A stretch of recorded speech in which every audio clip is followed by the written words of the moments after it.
I had been living in New York. I had just finished my freshman year at Duke University, and I was working at Def Jux for LP.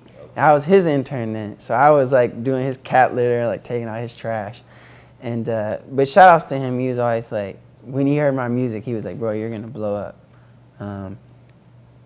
And so I was back in Michigan, and Sean called me, thought I was in New York, and he goes, hey man, come to Glow in the Dark tour because like Hove's gonna be there, and I could probably introduce you to like these guys. You wanna go? I was like, yeah, I wanna go, but I'm back home. And he was like, damn.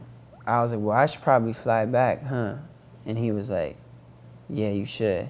So I booked a flight, and I didn't have like money or anything at the time, but I booked a flight just a little out of like my savings, and went to the show, we went to the studio first. And Sean was like, just wait here in the lounge, and then we'll go to the show. And I knew Kanye was in the studio, and Sean was in there, and I could hear him like listening to music, listening to Sean's stuff, and then I heard Sean play a song we had done together called Who Knows that I had produced and sung the hook on. And I'm just in this lounge like wilding out because I knew if Kanye really liked it, this could change my whole life. And so they walk out the studio, we go to the elevator, and Sean's like, Kanye, this is Mike.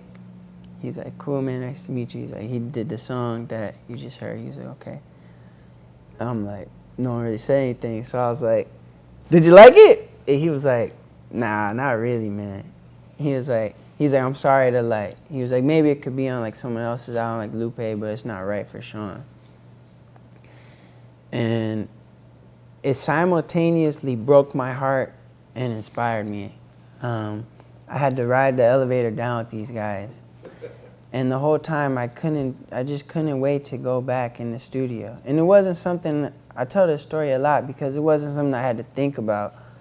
My heart just knew like I had more music in me, and that I just wanted to show him. I wasn't mad at him.